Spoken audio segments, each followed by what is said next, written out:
Hey there, Justin Chamness, Real Estate Wholesalers Club, where we're all about helping you get to that next level. And boy, today are we going to help you get to the next level.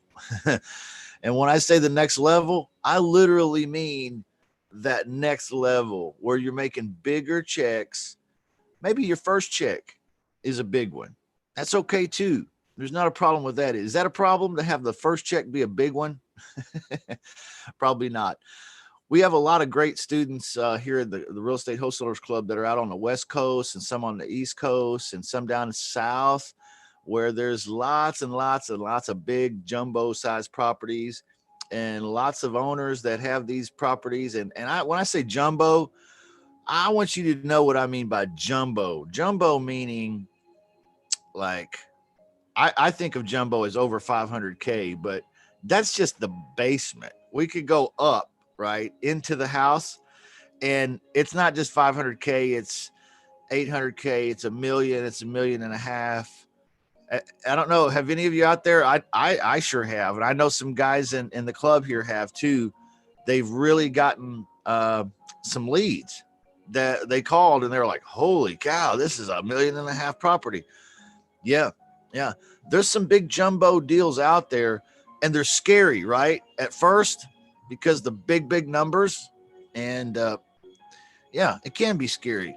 And we're used to living in a certain level, right? And this may be the level, or maybe several levels above where we live. Can be intimidating, but it can also be done. I have an expert guest here with me today, Benton Middleton from Middleton REI out of Louisville, Kentucky. Okay, lots of love. That's where I'm from. I'm from Kentucky as well. We didn't grow up together or anything like that. We just recently met, but very impressed with this man. He has a great message. He also has a great group on Facebook, which I want you to go check out today. Go subscribe, join, whatever the right word is. You got to hit that button. Get in that group. It's called Lease Options Only. So some of you are already familiar with Benton Middleton. So let me not carry on anymore. Let me introduce to you today, on the Saturday edition of the Shut Up Money Show, Mr. Benton Middleton. Hey, Benton, how you doing, sir? I got to unmute you here, man. There you go. Okay. Now you're ready. All right. Once again, I'm doing all right. Well, good, man. It's good to see you here. I'd kind of like to give everyone a little bit my background. Yeah. I'm 62 years old. I spent most of my life working in construction. I was raised in the nursery and landscape business in Florida. I was born in Kentucky, but I was raised down there. And when I got divorced in '91, I moved back up here. Just where my roots are. I got condescended about it a few times, but it just was what I'd better do. I still like Florida, don't get me wrong. The boats, the beaches, the seafood, I love that part of it. But when it gets around 95, 100, 105 degrees, it's time to find a different climate to settle my roots,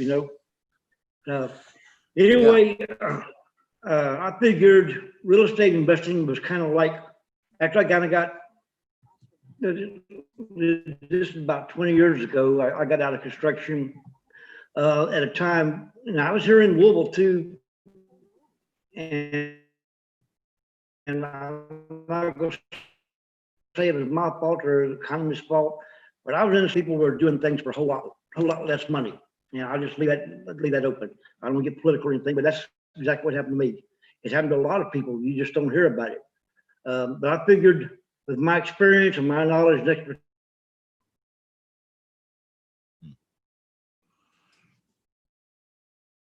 I don't know. It took me about 5 or 10 years to figure out where I wanted to go and what I wanted to do. But real estate investing was pretty much the next level. What? Real estate investing was kind of like the next level after leaving construction. So that's pretty much what I decided I wanted to do. So I started, I kind of got myself educated. I didn't really buy anyone's course or anything, but through about 500,000 videos and a couple hundred ebooks and everything. And I got involved with some people in Clearwater, Florida. That's where I was at, Clearwater and St. Pete. And that's where I did my first rehab 5 years ago, in January 2015. And it was a true no money deal, no money down deal for me. And I think it was unique, not only in that it was my first deal that I managed to get on my own, but it was no money down deal because I had a joint venture partner. And as far as the struggle is concerned, I was actually homeless at the time. They had a homeless camp down there with 265 tents, people staying in them. And I was in one of those. I had this rinky-dink little SafeLink telephone, and it was an hour and a half walk to the library just to get on the internet. But through that struggle, it took me about 3 or 4 months. I connected with a man out in San Francisco, but I was looking for somebody, and he saw me on Facebook. And so we talked for about 20, 30 minutes. He said, well, I'm your man. And so he used his money to buy the property, finance the rehab, and I managed the rehab. And at the end of the day, we split the thing 50-50. We took a $34,000 two-bedroom crack house, turned it into a 3-bedroom with a new garage, a new laundry room, new kitchen, new bath, and everything, and it sold eventually $129,000. So I love it. I love it, man. That's amazing. Yeah, that's great. So that's like a real, true zero to hero story. it was, it was a zero down for me. I mean, I didn't put 1 cent of my own money into it. I just had my time and effort. Yeah. And that was, what'd you say? How much was it again? The profits on that deal? Anyone that says there's no money down deals out there. Well, the house was 34.5. We put 30,000 into it. It sold 129. So that's about $70,000. We made about 30 a piece on it after all of a sudden. Wow. That's life changing. And did you say you were living in a homeless camp before? Yes, or during this? Living in a 10-foot by 10-foot tent that was set up about 2 foot off the ground on a pressure treated wood platform. Get up in the morning, go up and have some donuts and coffee, and then I'd grab my bicycle and I'd be off to the library. Yeah. That's awesome. What'd you do with the money, man? That's that first deal. Money? I got 30K. What'd you do with it? Well, let's just say I wasn't homeless very much longer. And then we'll leave it at that. I had things I had to spend it on, things, well, I had bills and debts just like everybody else. I ended up getting a truck, and I moved on. But anyway, I kind of heard about lease options, and it wasn't really, I tried to do a couple on my own, and I wasn't really, I didn't know what I was doing at the time, but I knew there was money in them, and there was another no money down strategy. And so I was working on that. I flunked 2 of them, and then I got together with someone at one of the local REI clubs down there, the Rio clubs, and I ain't gonna say I got educated, but anyway, I got a few tips, hooked up with a good lawyer, knew what was going on. Yeah. And I did 2 more lease options on my own down there before I finally left and moved back up here. So that was interesting. That's an incredible story. Are you going to write a book about this one day? Because this is like the topic of books, man. I mean, this is a classic story. It's an awesome story. Well, as I told you on the phone yesterday, Justin. Yep. I've got an ebook I'm going to be releasing here in probably another 2. And I'm trying to finish the chapter on sub 2. But I detail in there about all the most of the different strategies. There might be other strategies I don't even know about. Yeah. But I got 7 or 8 different basic no money down strategies people can use, and it's called Zero Down Real Estate in 2020. So y'all can look forward to that in a few more weeks if you want to. I'll put it out there, and I'll probably give a discount to people in their group, in my group, but I'm gonna put it out there for about $49. I figure I'm not gonna get rich off of it either way, so I might as well make it available and affordable to as many people as I can. I've done a couple of lease option deals here in Louisville too. I mean, I haven't done it full time, but it's kind of what I'm doing. Yeah. And yeah. So Are you there? You kind of keep cutting in and out. I'm looking man. at things from a whole lot different levels, and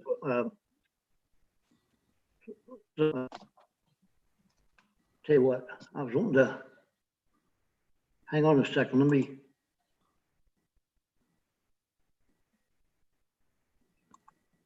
Yeah, sorry guys, technology issues today. Some kind of a lag there on Benton where it's cutting in and out a little bit. It's happening for me too. I see some comments in the chat. Yeah. Sorry about that. But I don't know if you guys caught that story or not, but with it cutting in and out a little bit like that. But what an incredible story.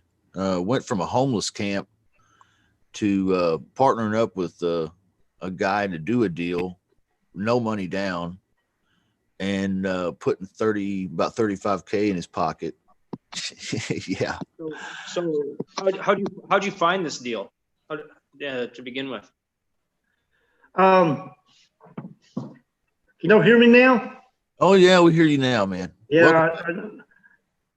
Firefox had some back-end windows drawing too much juice off my laptop. I found a investor-friendly realtor down there. I'm trying to think of his first name. Last name is Balo. You go to BaloRealty.com and hook up with it if anyone's in Clearwater or St. Pete. But anyway, he's the one I worked with on getting that house. He gave me, this man specializes in HUD properties and VA properties and stuff like that. And he was a really great man to work with. We found this particular, it was on a HUD Zoo listing actually. And he helped me buy it that way. And so anyway, the HUD Zoo is a fantastic platform, but there are tricks to using it that they don't tell you on the main platform. If you work with your realtor, like when it comes time for the actual bid to go through and you got 20, 30, 40 minutes before the final bid goes through, it's good to have an friendly realtor working with you on that because yourself, and he can tell you when to bid and when not to bid. Like at one point I was going to bid an extra 3,000. He said, no, I just bid 1,000. And so I did, and that 1,000 and went through, and no one else bid on it. We ended up with the property, bought it for 34.5. So HUD Zoo, we're talking about bank-owned properties, right? This is bank-owned stuff? They have bank-owned properties. They have HUD properties, VA properties. They have a whole lot of stuff. It's not always listed as such, but the one we were looking at was a HUD property, and we got a lot right there on HUD Zoo. So Yeah, HubZoo's good. I've used them. So in a sense, you created this relationship with a realtor that kind of coached you through the process of doing it the first time. Is that right? yes, sort of. He didn't really. I ain't gonna say he coached me. Him being on the MLS, he could see things on his back end that I could not see on my front end. You follow me there? Yeah, yeah, that's Yeah. Because cool way of saying he can see other people coming in bidding and what they're doing and so forth, and what kind of bids are pending. And because you can have a pending bid and you hit X mark, and if you want to withdraw, you hit the X mark and it's gone. But I can't see what other people are bidding. My realtor, he had a whole window. He could see everybody's bid at one time. And so he knew who was bidding, who was coming in, who was leaving out. And he's giving me advice on how to bid the property. When I released this book, I've got like about a 10 or 12 page section on this where I go through all that and it explains. I showed that one house and it's not that house, but another one I was looking at.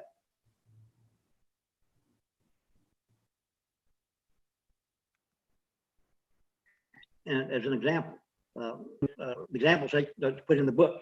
And anyway, if I had bought it, I would have saved about 70 grand off of what someone else would have paid for the property. I see. I see. Some good tips there, But guys. there's a lot, but there's benefits to having different people. But that's the advantage of having a team. You know, you've got to have anyone just getting started. You know, you got to have a good title company, a good realtor, a good insurance agent, a good contractor, et cetera, et cetera. And they've all got to be investor friendly. You can't just go out and hire a regular contractor. He's going to charge you out the yin yang. You know. Yeah. And that's another thing I point out in my book too. It's better to set up your own rehab crews. It's better to set up if you're going to do fix and flips, set up your own rehab crews. And I had 3 or 4 of them until you got a project coming up. Then what you want done, y'all give me a bid on it. Highest bid gets a job, and that's put it in writing. That way, you know what he knows what he's going to make on the job. He goes in and gets it done without fiddle farting around. And you know what you're going to make on the back end. And there ain't gonna be no extra charges here and extra charges there, or you took too long to do the job. So, Yeah. But I worked in construction, so I know these little things. You know, makes a big difference. I've learned some of those things the hard way because I'm not in construction. I've been taken to the cleaners a couple times, and it's not fun, man. No, I know. The contractor I had on that rehab, I fired him about halfway through it and did the rest of it on my own because he was charging me $1,500 a week, and instead of doing the heavy lifting projects on the job, he was doing a little odd and end stuff. I could pay somebody $10 an hour to do, you know, painting and baseboard and stuff like that. And I had stuff that needed to be done, like working with the air conditioning and hot water heater and stuff like that. He was leaving all that alone. And so I fired him. I fired him. Yeah. I've seen some crazy stuff hurt too. Me to do that because I got along good with him, but I did. I fired him. Tell us a little bit. I love that you said that too, because I just made a post about that on a couple of groups, and I'm like, look, why is everyone hiring a general contractor for cosmetic stuff? You could hire $10, $15, $20 an hour for a handyman to come in and take care of. As long as they do good work, who gives a shit? You know what I mean? Yeah. So love it. Yeah. Tell us a little bit, Benton, about you. You've got some experiences, some knowledge, some gold nuggets on doing these jumbo sized lease option deals. What do you mean by that? Like, what do you mean by these big fees? Tell us what you were talking about. They're not going to be nearly as prevalent. They're not going to be nearly as prevalent, at least not right now. I'm thinking over the next 3 or 4 months, when we start seeing a fallout, especially on the West Coast and Miami and areas like that, we're probably going to be seeing a lot more of them.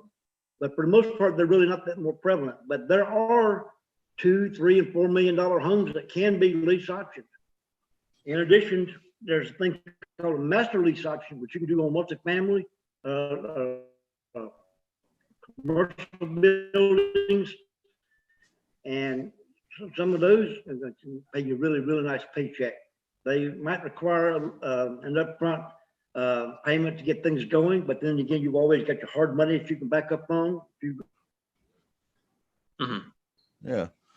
So you said the private lender that you work with.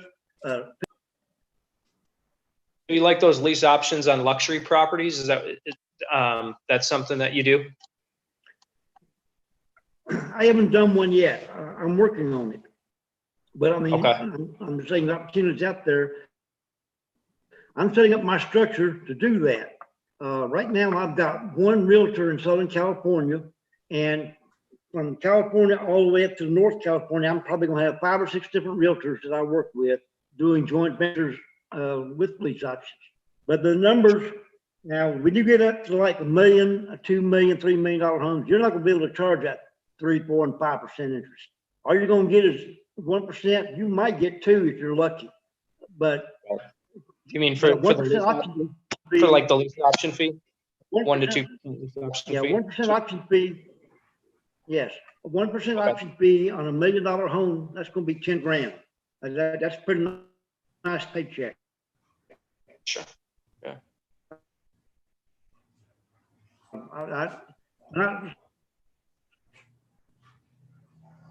at 200, 300, 400,000, that's probably, I just got a button here that says my internet connection is unstable.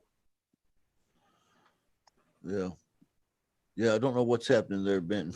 So 1% of a million, that's 10 grand.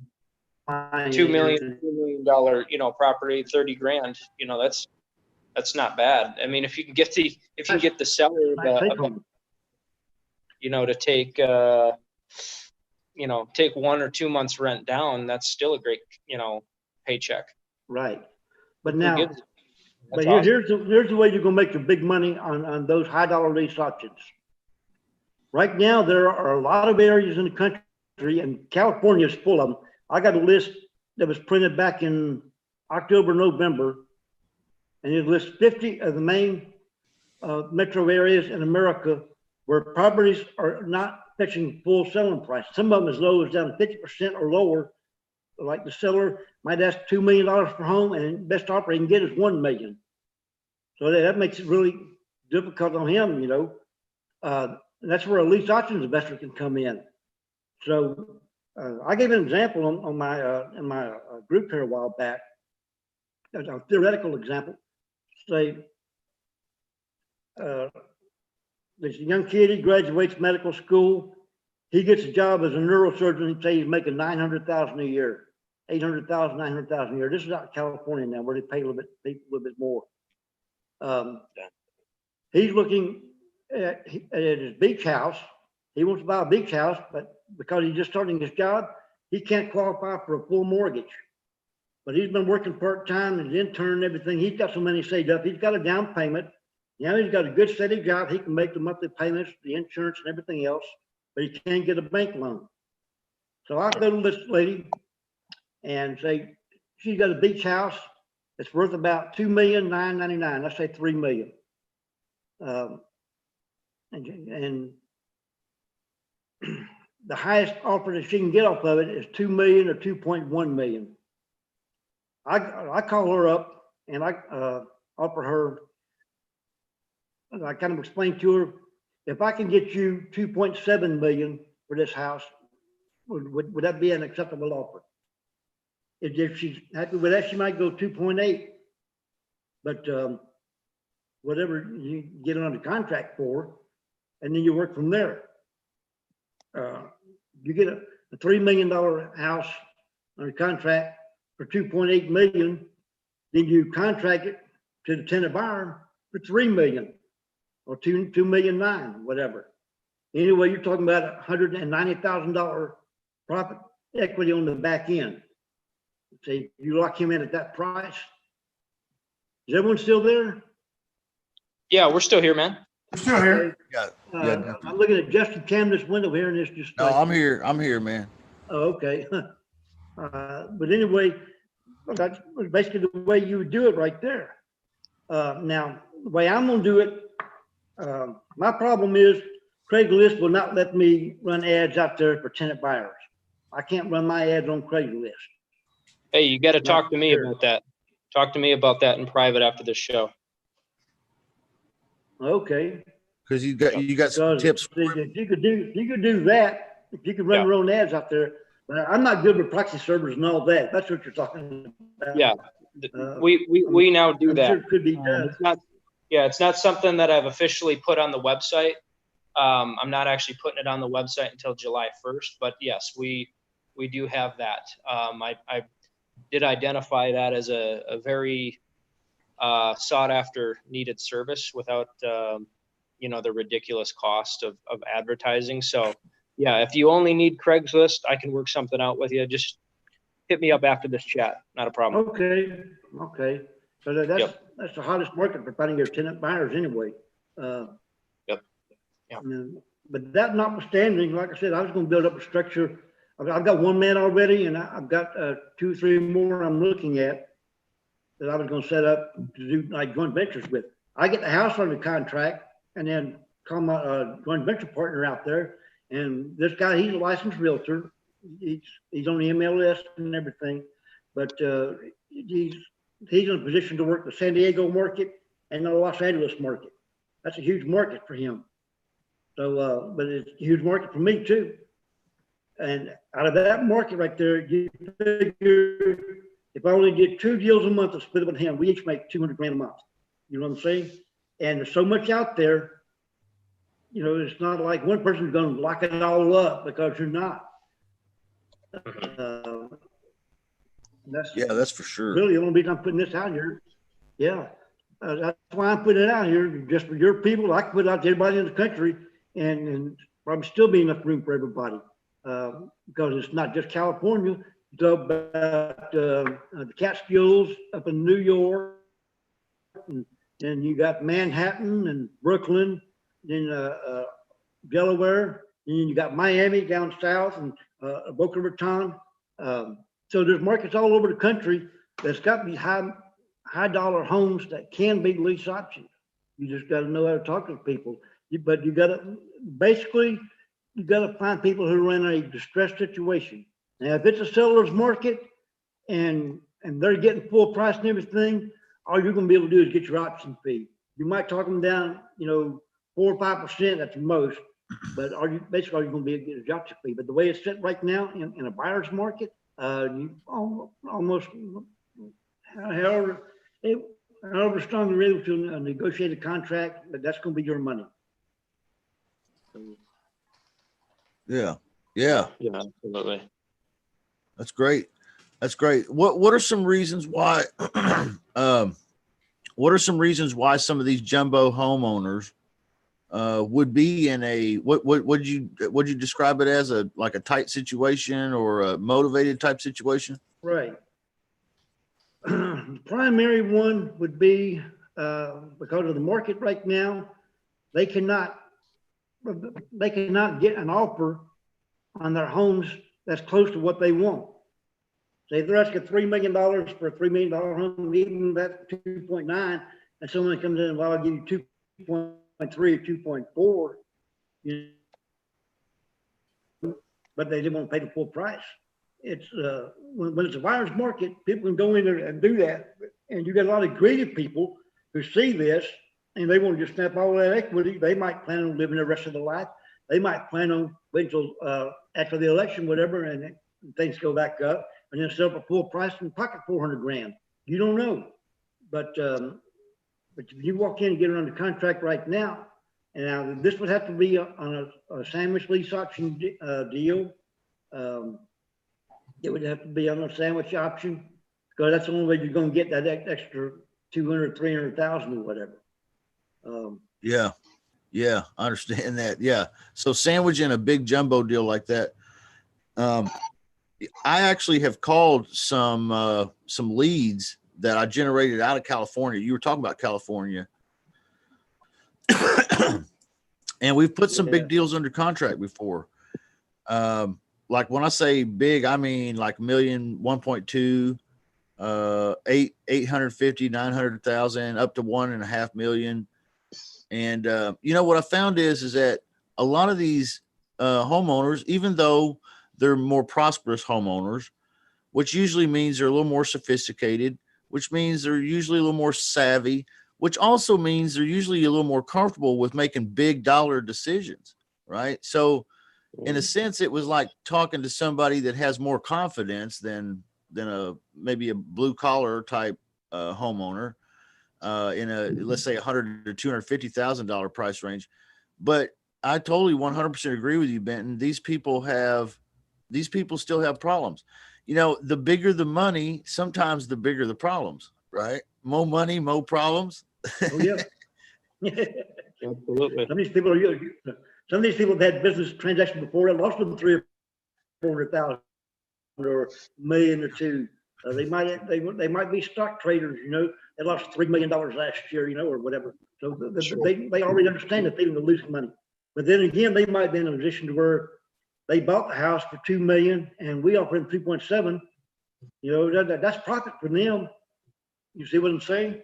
Yeah. If they bought $2 million, say 10 years ago, and now it's worth $3 million, and we offer them 2.7, that's still money, So you just got to find the right ones at the right time.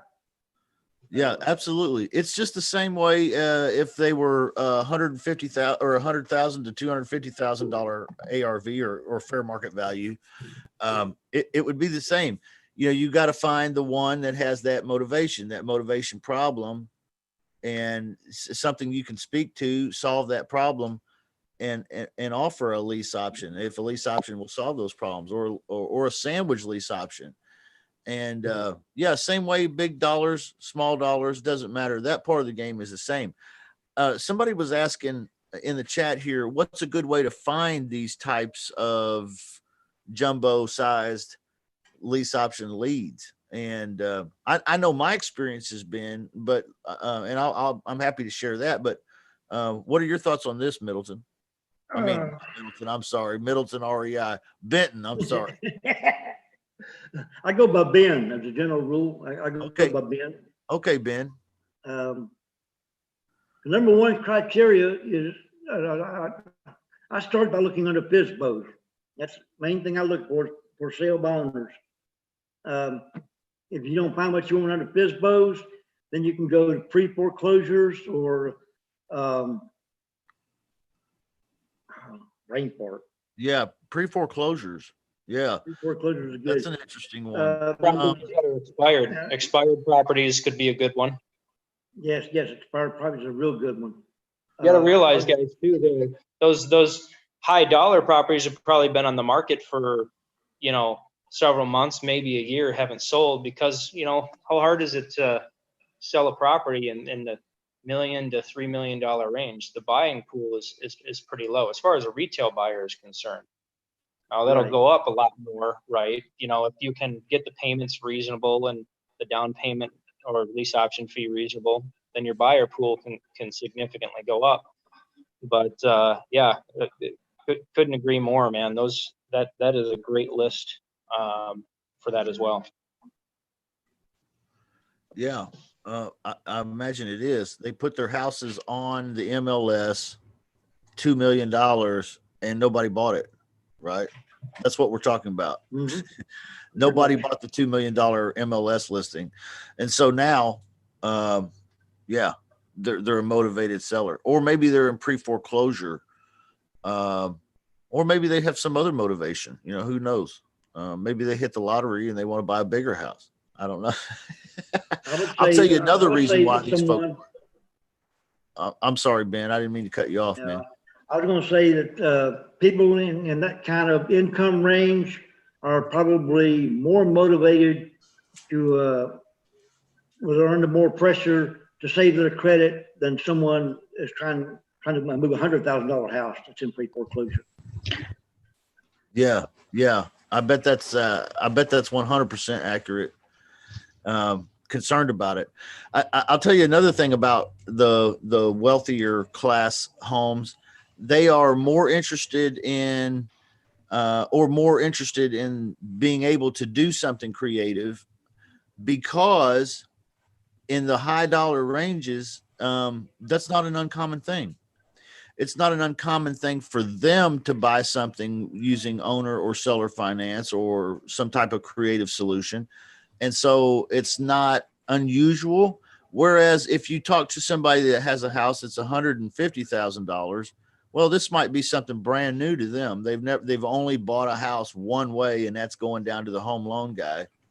But the guys that have these multi-million-dollar homes or close to, they oftentimes have lots of experience with this creative stuff and business and handling large transactions. So I have seen jumbo property owners that weren't even what I would say motivated, but yet when I pitched the idea of doing a lease option, they really strongly considered doing it anyway, just because they could and they understood it.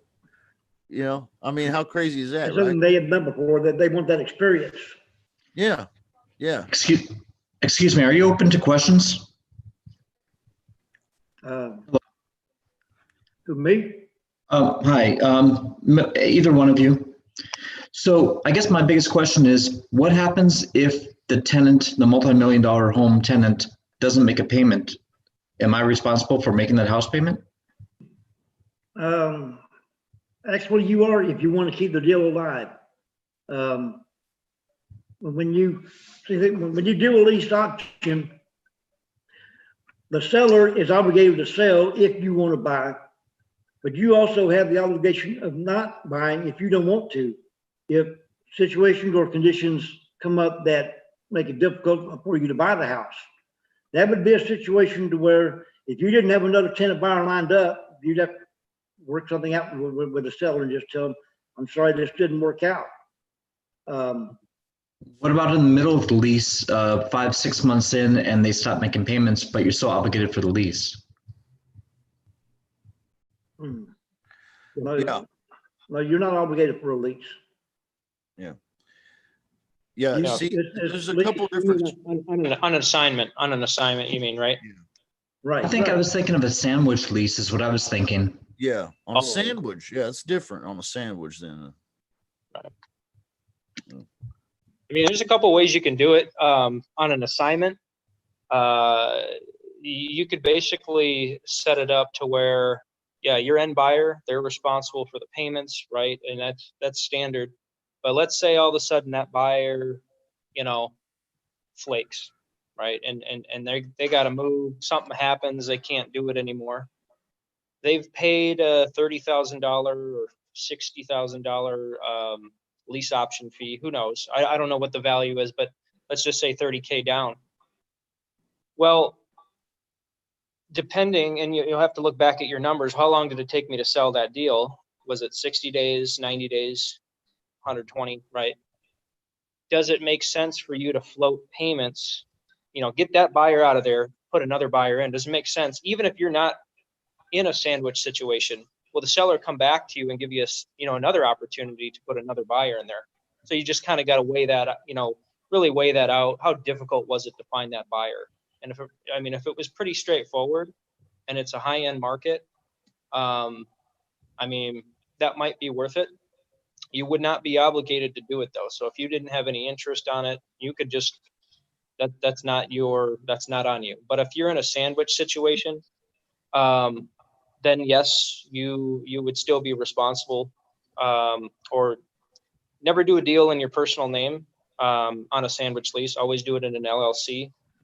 Worst case scenario, they're going to sue the LLC, and that's, it's a business transaction, and that LLC owns nothing, right? So they can't really come after you personally. So I'd like to make another point. Yeah, absolutely. Go ahead, man. Another point. I hate to interrupt you, Michael. This is one more reason why a lot of, I'm not a teacher or guru, but you listen to them, they advise you that when you get an option fee, put half of it back in escrow.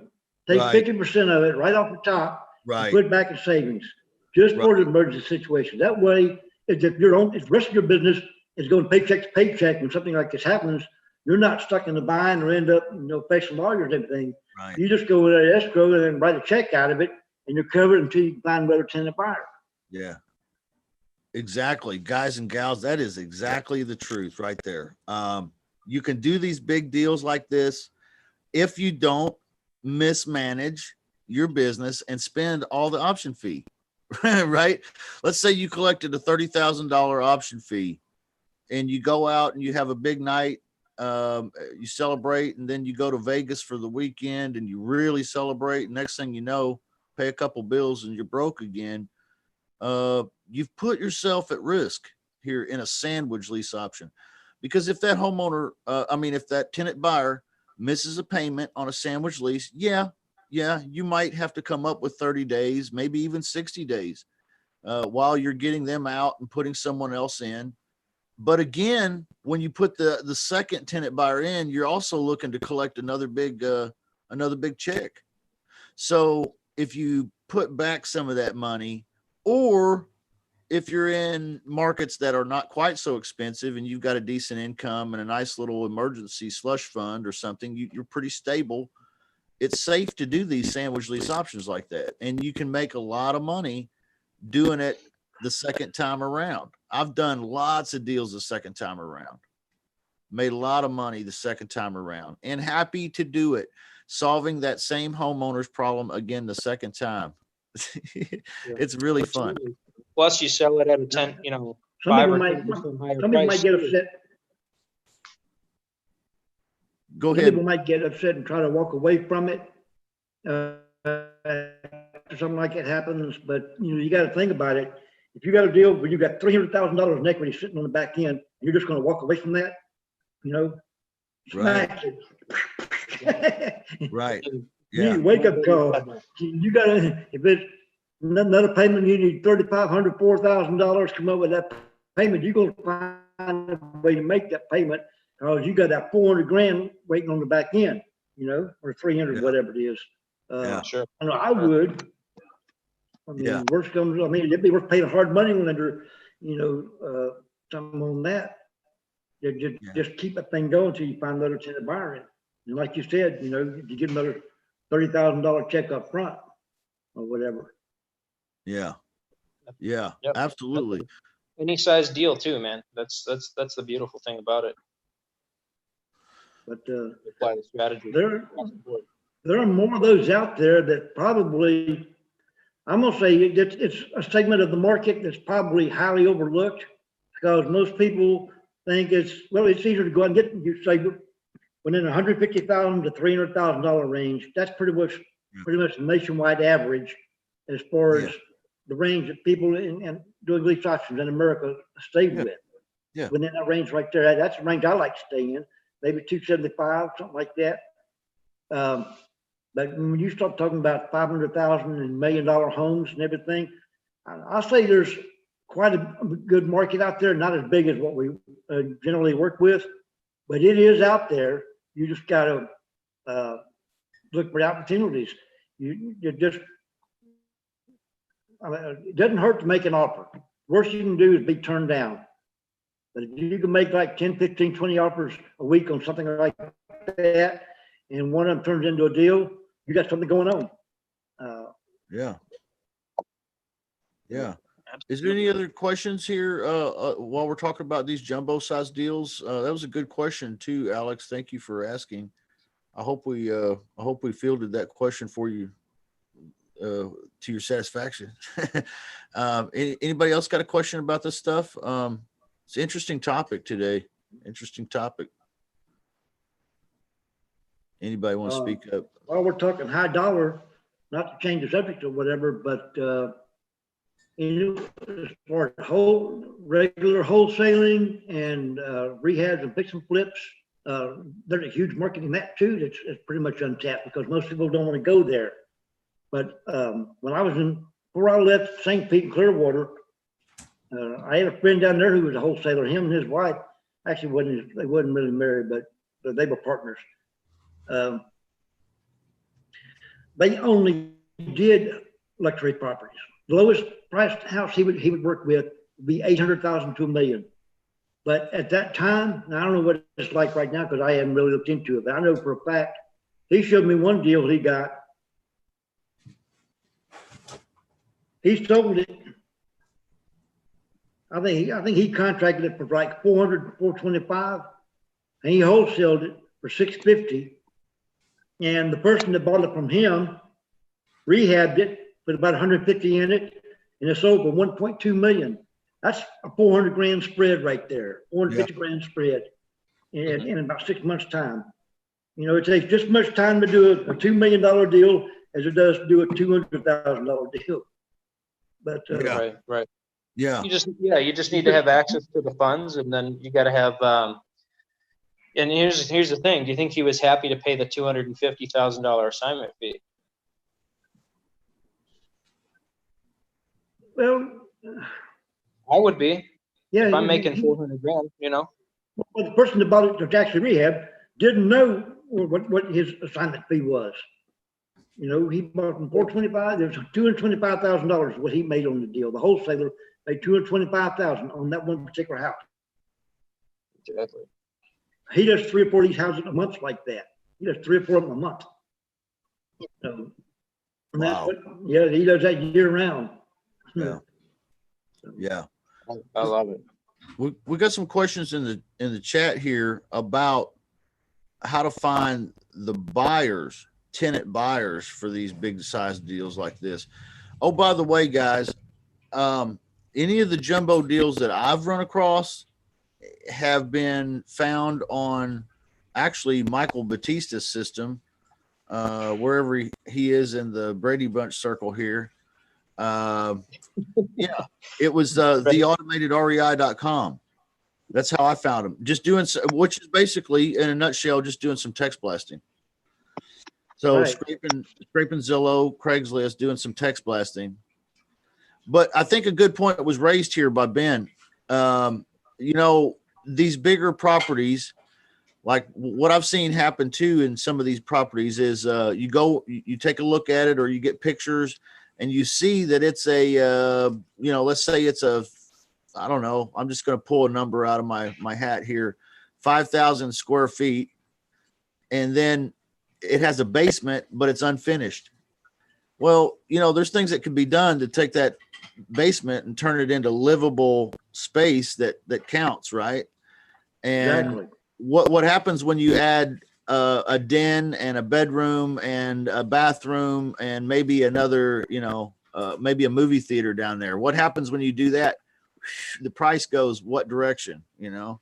Straight up.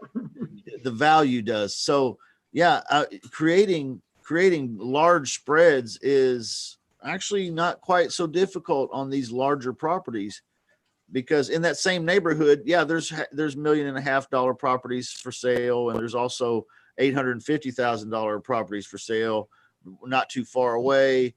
And yeah, so there's comparables. You can really add value on these deals a lot if you're into the wholesale fix and flip game or something like that.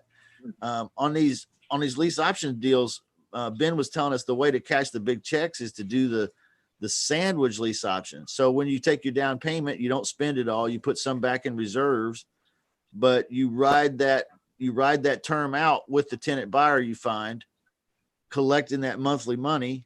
And then at the end, when they buy, you get to collect what, $200,000-$300,000 in equity, you know, some huge, insane number. Exactly. That's exactly how it's done. And that's awesome, Ben. I'm so happy that you shared some of this with us today, man.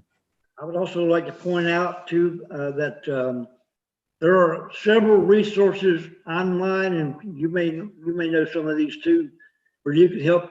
Like if someone signs a 1 year, 2 year lease, and you wait, instead of waiting that 2 year out, you might be able to have someone that can get them a mortgage after 3 or 4 months.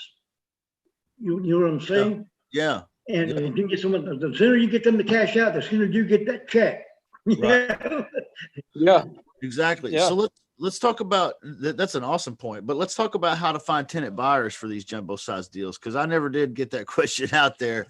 And people in the chat are jumping up and down saying, hey, don't get distracted, Jay. Get back on topic and tell us how we would find tenant buyers for big deals like this. Where would we start? Where would we start? Let's do some Socratic thinking here. Ben, you tell us, man, and anybody else has some ideas. Where would we start finding tenant buyers for, let's say a property was $2 million. We got it under contract lease option for 24 months. We're going to make a nice spread. Where do we go now to get a tenant buyer?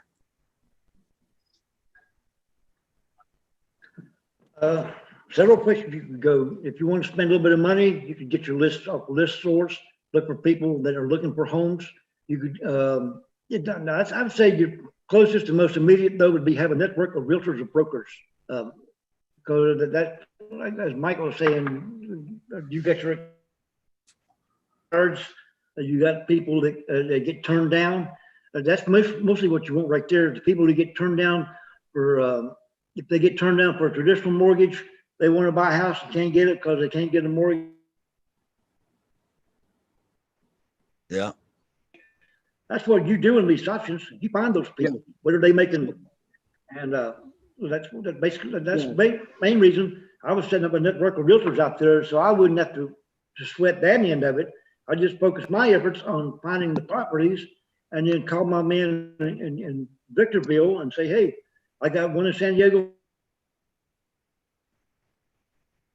Yeah, and I would do, so for the Find me luxury somebody. properties, In Florida, lately, for luxury properties, yes. There's a lot so of people so if you're doing the deal yourself front to back, for the luxury properties, I would absolutely start with high-end realtors first. Okay, realtors that have had experience selling those high-end properties. I would start there. If they have got this deal, here's the commission you can make. Did you have any buyers that came to you that weren't qualified, or maybe just weren't ready to buy it, or whatever the case is, right? So I would start there, and then you'd have to hit up your mortgage brokers. Mortgage brokers that work on luxury property, deals. Keep in mind, guys, these properties are jumbo loans, so these buyers are going to have you're going to have to come to the table with at least 10% down in most cases. So, I mean, if you go to one of those brokers and say, look, I'll give you a little bit of money to give me any of your buyers that had inquired about a luxury jumbo loan, and I particularly want the folks that were turned down. I have this property deal. Here's what I'm going to pay you as a referral. This deal is only going to require 3% down, and I'm going to let you do the back end loan closing. So you're gonna work with them to get the deal actually closed down the road, right? Because this is just a bridge. They eventually are going to want to go ahead and buy it. So that would be probably just as good, if not better, than those luxury realtors, right? So I would leverage that network. Of course, you got to make some calls. You got to hit the ground. You got to do that. But I would start there, and then, I mean, you can put those same properties on Facebook and Craigslist and all that. It's less likely to find that kind of a buyer through Facebook, or probably not Craigslist. A luxury buyer is probably not going on Craigslist, but you might be able to target them for income specifics, like Justin did in his last show. I can't remember who it was Rocky. Rocky was talking about the specific targeting on the Facebook ads for income. So that would definitely be a place to leverage. But aside from that, I would go with those luxury realtors and mortgage brokers, and even banks, banks that do those high end loans, right? So those would be three real good resources for you guys. Right. Well, generally, you're talking about people who don't qualify for a traditional loan, because if he could qualify for a traditional loan, why would you be doing a lease option? Exactly. The tenant buyers too are also, if they're looking for a $2 million property, the tenant buyer is a sophisticated, typically educated, sophisticated and savvy tenant buyer.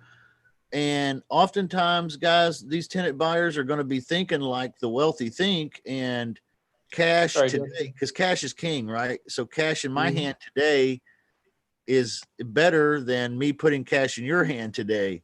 So a lease option makes a lot of sense for a lot of these guys. If I can rent this place for a couple of years while I'm teeing up the best financing or the best strategy for me purchasing this property, it's a smart move. At the same time, building up his own business, whatever he's doing. Yeah. Another option too is, and this is just thinking outside the box, being creative. You could go on to Airbnb, and you could look up luxury Airbnb properties. Okay, that's a specific niche. That's a very specific type of investor, right? And you could hit them up on a chat, say, hey, I saw this property that you're leasing out. I see you want, who knows, fucking $500 a night, right? That's a luxury investor. They get it. That's the type of deal that they do. There's very few of them that are in that space. The other 99% are in, your median properties. But if you can hook up with a luxury Airbnb investor, say, look, I've got this lease option deal here. here's the numbers. I know it's outside of your area, right? But, you know, would something like this work for you? Or maybe not in this area, but maybe in another area. But if you can hook up with one or two of those luxury buyers or luxury renters, and they're okay to do a lease arbitrage, you know, where they're paying $3,500 a month and then they're leasing at $500 a night, you know, whatever their expected occupancy rate is. I mean, they're making hopefully $10,000 a month cash flow on that one property. So that's something that you can do. I haven't done it. I'm just throwing ideas out here, guys. But that could also be a very, very viable solution. All the areas in real estate right now that are being affected by COVID-19, Airbnb is the number one. Them and hotels. Hotel business is shut down. Airbnb is shut down. People can't travel, you know, and what travel they do is limited. So all that is really, really hurting right now. And these guys, some of them are, I don't know, some of them are in better financial position than others are. Others are just barely holding on. And you offer them a chance to come in there and take that over and as a lease option. At least they know that monthly payment's going to be made until they can do something else with it. Yeah. Yeah. Lenny in the chat said high-end tenant buyers can be found on LinkedIn as well. That's not a bad idea, Lenny. Thank you for sharing that. Definitely. It's a good one. We got a question here, Ben, for you. If somebody's asking for 3% down on a deal, let's say a jumbo loan might typically require a tenant buyer to put down 10, maybe 20%. They're wanting to know how you make up the difference in down payment at the back end. But I think maybe they're misunderstanding the sandwich lease option technique. You're not really making up the down payment on the back end. You're collecting the difference in equity. So can you explain how on a sandwich lease option of this size, someone can create a large amount of equity? Hey, Justin, I was the one who asked the question. Let me elaborate. Yes, sure. Yeah, please do. My name is Sri. So what I'm asking is, when you go for jumbo and super jumbo loans, the down payment required for the buyer to actually refinance at the time of refinance is much higher than 3%. So without knowing if they have the down payment to actually purchase the property at the end of the lease option term, you are just asking for 3% and hoping that they come up with the difference at the time of refinance.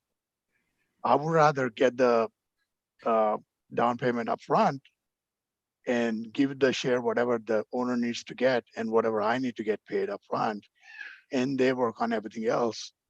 Because at the time of refinance, they all set from a down payment perspective, right? If you don't ask for that, they do everything they do. Life happens, they don't have the down payment at end of lease term. What do you do then? Right. Okay. The way I generally do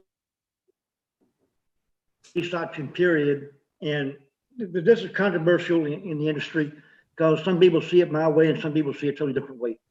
The lease option, your lease option fee for putting the transaction together, because you are a transaction engineer, that should be your fee, and that's what you get paid for. And it is totally separate from the down payment. They're two different animals, like apples and oranges. It is, but what I'm saying is I want to put in the buyer who's coming up with the down payment in a position to be able to refinance, not just like take my fee and go away.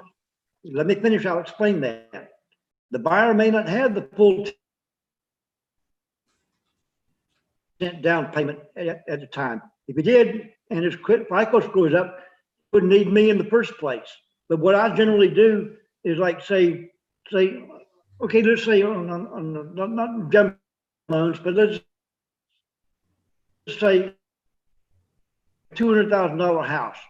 Well, the seller comes in and says, I've only got 10,000 on a 3% option fee. My fee is going to be 6,000. So he puts down 20,000. I get my 6,000. That leaves a balance of what, 14,000. That 14,000 goes in escrow towards his down payment. Now he's got a 1 year or 2 year lease option, during which time he puts money back in escrow each month to save till he's got that 20,000. Once he gets that 20,000 up and to make sure his FICO score is up, and been on his job long enough, then he can qualify for a first mortgage. And if there's enough equity in it, I'll credit my $6,000 towards his down payment. So, because each deal is different. Some might have more equity, some have a little less equity, but you work with the tenant buyer on that. And as far as the jumbo loans, I would say it's the same principle. I mean, I haven't worked with one of those $3 million loans yet. Yeah, I agree with you. As far as the loan is a confirming loan, where the borrower would qualify or the buyer would qualify for a FHA loan, it absolutely makes sense. Because the monthly payment extra that you're paying towards the down payment adds up eventually. But when you're dealing with jumbo, super jumbo, the amount of down payment required is much higher. You can't get an FHA loan for a jumbo price loan, right? So you have to put 10 to 20% down. I don't know if you'll make up that difference, even if they were to do, as a tenant buyer for 2 years, because the amount is much higher. Right. Oh, I understand. So, that. Yeah, I agree with you. I agree with you. From the bank. We're not dealing with the bank right off the bat. I mean, we might get a bank lined up and we got this much money in escrow. Okay. So, I mean, I can elaborate on that too. Is the reality is for these buyers in your median priced house, right? Almost always it's going to be credit score, because you can go to a bank. If you're a VA, you can get a 0 down loan. You can go and get an FHA loan for 3.5% down, right? Most people have that. Michael, is that true for even a jumbo loan? 3.5% down? No, and I'll elaborate on that. So I don't know the exact threshold. It's a little bit different in every market, but the majority of markets, it's like $400,000, right? I don't know how it's classified. There is one particular jumbo loan that's 5% down, and then there's another jumbo loan that's 10% down. And I'm sure there's probably another, maybe it's a super jumbo, like you mentioned. I don't know. I like it. I like that jumbo and then super jumbo. Yeah. And I don't even know if that's a thing, but staying on track, don't lose my train of thought here. These buyers, you got to think, even though they are doctors, lawyers, whatever, they have great jobs. A lot of them, believe it or not, they still live paycheck to paycheck. And you wouldn't think that, but a lot of people, doesn't matter. They live above their means, and they're driving these Bentleys, they're driving these other types of vehicles. They have all these other expenses. They got to have the fancy dinners, right? So they're not necessarily any more money savvy than the regular person. They just work a better job, and a job that pays them higher. So a lot of times, if they might have the 1 to 3% down, like Benton mentioned, but a lot of them don't have 10% down. A lot of them don't have 20% down, and they might have good credit, but they don't have, for some reason they can't meet that threshold of that jumbo loan. So it's either going to be credit or it's going to be the down payment. If they have both, they could just go and buy a house, and buy any house on the MLS, right? So, but I agree with you there that, if someone only puts 3% down, what's going to happen if they don't come to the table with the other 10% in 2 years, or with the other 7% or whatever the gap is, right? Yeah. If they don't come to the table with that, then you have a problem. And again, it's going to be between the buyer and seller. If it's an assignment, if it's a sandwich, well, then you're involved as well, and you should be executing on the contract if you can. If you can't, you got to back out of the contract. It is an option to buy. Are you guys not sending your tenant buyers to a home loan lender? Are you not making sure that they go to a home loan lender, or at least advising them to go to a home loan lender so that they know before they go in the front door of a lease option deal with you how they're going to walk out the back door and buy the property? Like, so that they can get all of this information before they go in, where it's like, okay, today I'm going to put 3% down. into Ben's hand, but then you know, is that going to be considered as a down payment on my loan? Yes, maybe, no. Am I going to need to bring more to the table? And how much more? A home loan lender is the man to answer those questions. And I think it's, at least for me in my business, is standard protocol for them to find out before they go in the front door. Yeah, 100%, man. What do you think about that, Ben? Do you guys do something like that over there, Ben, at Middleton REI? What I like to do is like if they got any money above my option fee, then I turn around and put that into an escrow account, and they can't touch that until to cash out. And they're required to put 20,000 down, and they've only got 12,000. Okay, my option fee is 6,000. That leaves 6,000. It goes into escrow. Okay, however many months they've got on their lease, they got to put so much money each month into that escrow account, and I set that up. There you I go. set that up at time.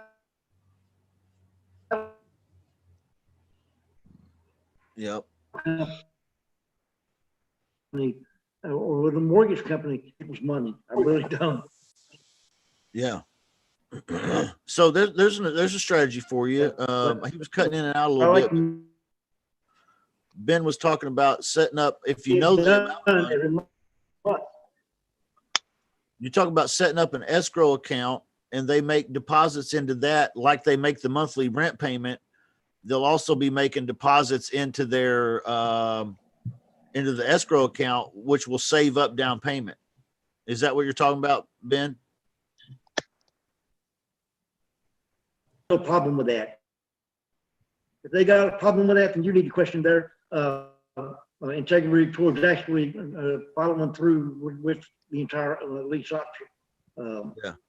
Yeah, good point. Great question, Sry. Good question. I hope we answered that. All right. Hey, bless you, David. Bless you. Sorry. Gesundheit, man. Hey, I hope everybody's safe with you and yours, man. I'm just happy to be here. Yeah, man. I'm glad you're here too. What happens if here's a question in the chat, Ben. What happens if the tenant buyer doesn't buy? What happens to the down payment money in the escrow account? Who keeps that? That is a good question. That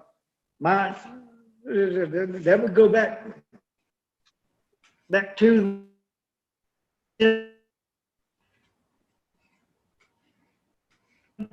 then again,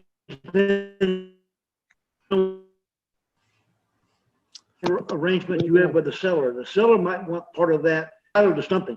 It might be 10%, 50%. Yeah. Whatever you can. Yeah. With them in that, and the higher amount, higher percentage you make that. You're breaking up there, bud. To the buyer to actually follow through, make sure that doesn't happen. Yeah. So in other words, the money in the escrow account is. Y'all hear me? Yeah. I'm just trying to make sure you were cutting in and out a little bit. I just want to make sure we understood you correctly. That's the tenant buyer's. The money in the escrow account, that is the tenant buyer's money that he is putting back towards a down payment. And of course, he's not obligated to follow all the way through the lease, but if he does, Yeah. Wish we had a better connection with you. I wouldn't feel comfortable taking that money from him. That's his money. I feel bad if he did.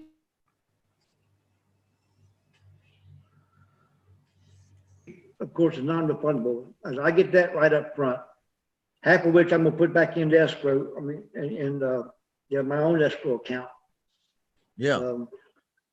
But you got to look at it from the seller's point of view too.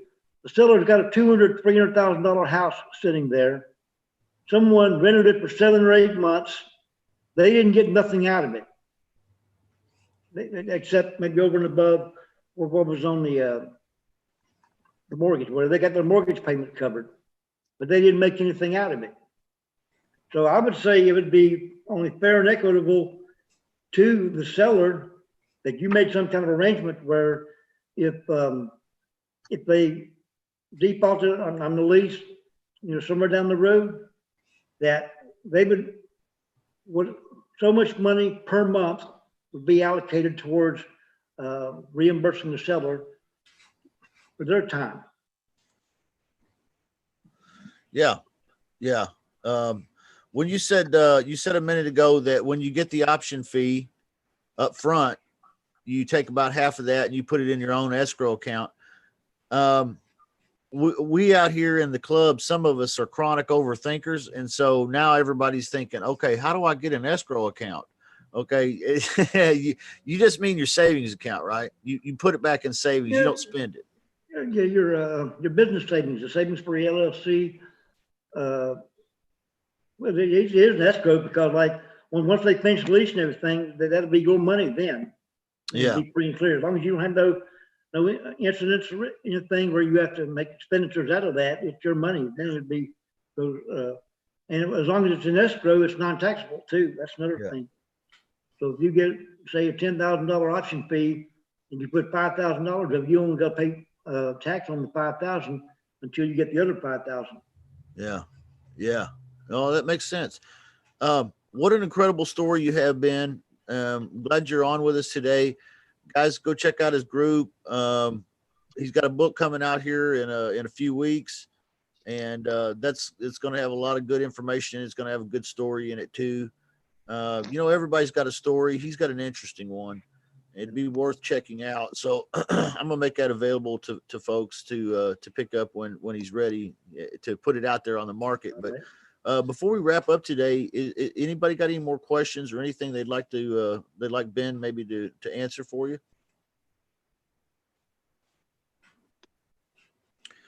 Denise B in the comments said that she's found a great big deal over there on the automated REI. I just thought that was a nice little testimony. Yeah. Yeah, it's great. On there. Yeah.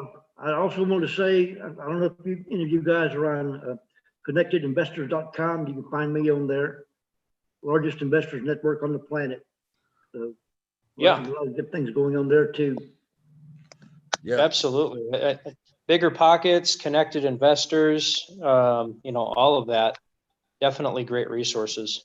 You can find private money, you can find deals, hard money lenders, all that kind of stuff. And they got some really sharp calculators on there too.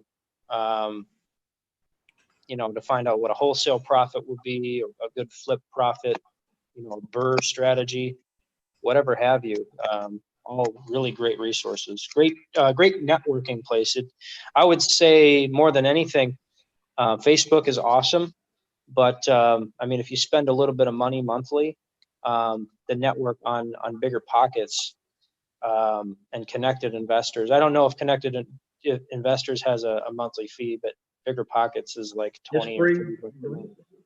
So they have another paid platform, but it involves using your cell phone and a few other things. Yeah. Okay. But their basic platform, it's excellent for you can do searches for wholesalers, searches for multifamily, pretty much whatever you want to in any area of REI, and connect with those kind of people. Yeah. You look for cash buyers, whatever. Just type in cash buyers in a certain area, whatever, and boom, there you go. And you just work with them. I'll tell you another thing. It's Bigger Pockets, a great place to find cash buyers and private lenders. Private lenders. I love it, man. Yeah. Hey, somebody was asking, what's the website for Automated REI? And by the way, guys, Michael Batista, he's the owner of it. He's here with us today. It's www.theautomatedrei.com. I'm over here at realestatewholesalerclub.com right here. You got a website, Ben? Not right now. I had one up to about 3 or 4 months ago. When I get ready to put my book out, I'll have that out. It's going. I have the domain for it, but I don't have the website up yet, but it'll be 02020.com. The word zero, then the numbers 2020.com. Okay. Yes. Yeah. For zero down strategies. Yeah, zero down 2020.com. I'm sorry. I like it. I like Nice. it. Yeah. That's good. Hey, I'll have Ben, it up it's in a been couple of weeks. couple weeks. It'll be coming out. Guys, stay tuned for that. Justin? Yeah, James, go ahead. You got a question? Yeah, I do. I just wanted to know, what are the optimum conditions for lease options? So I'm in South Carolina, and it seems like even though the days on market that the properties are out there for sale has increased, people really aren't coming down on their prices much, if at all.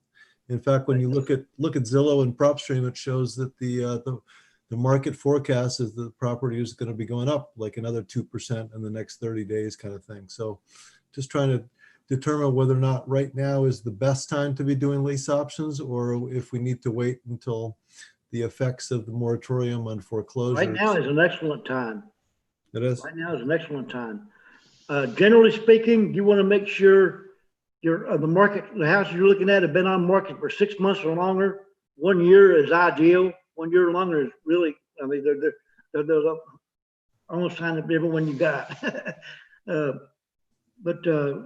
going into we're going to have a fallout.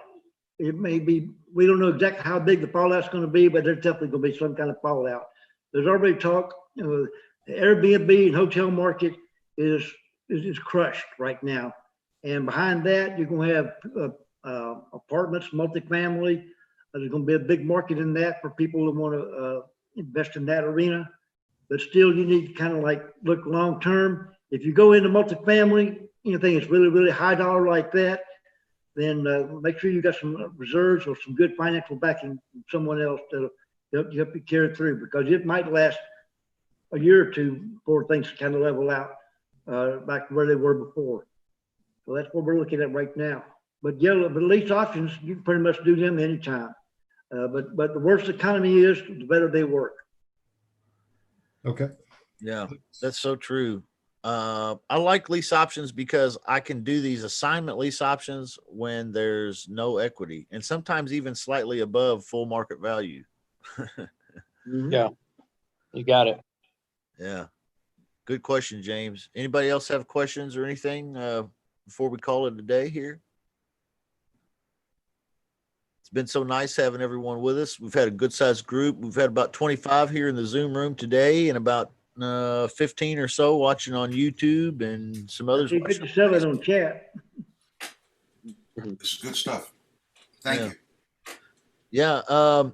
Guys, go check out Lease Options Only on Facebook. It's a group. It's Ben's group. And guess what they talk about there? Lease options only. Okay. That's right. I'd like to say something else. The biggest problem I have with my group right there, a lot of people will want to join, and I got a little thing there that you've got to agree to the terms and conditions. And most people will click it through. It says I agree, and I sign them on in.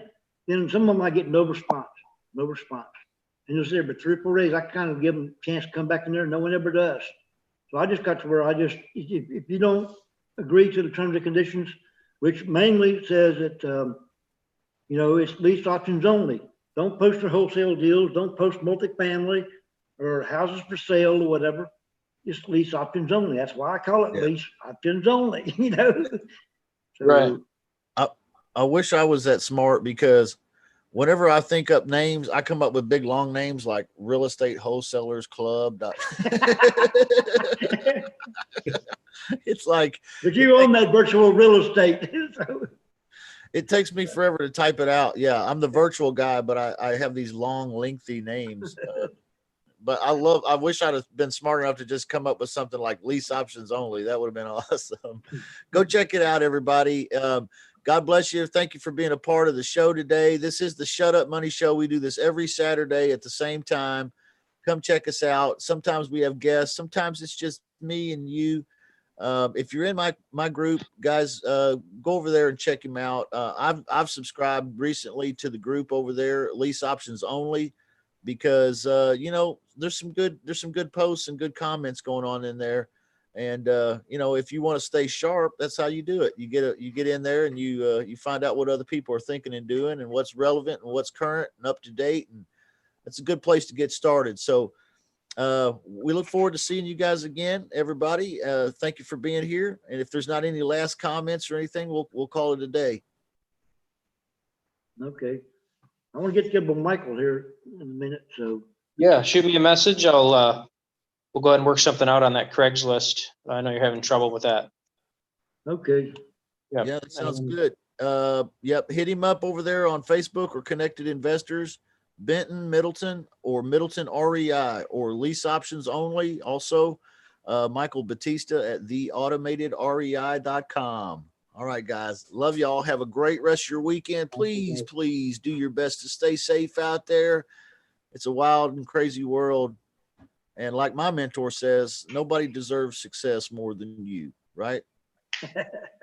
All right, guys. Have a good one. Thank you for sharing your story, Ben. We'll see you soon. all right, thanks, guys. All righty, man.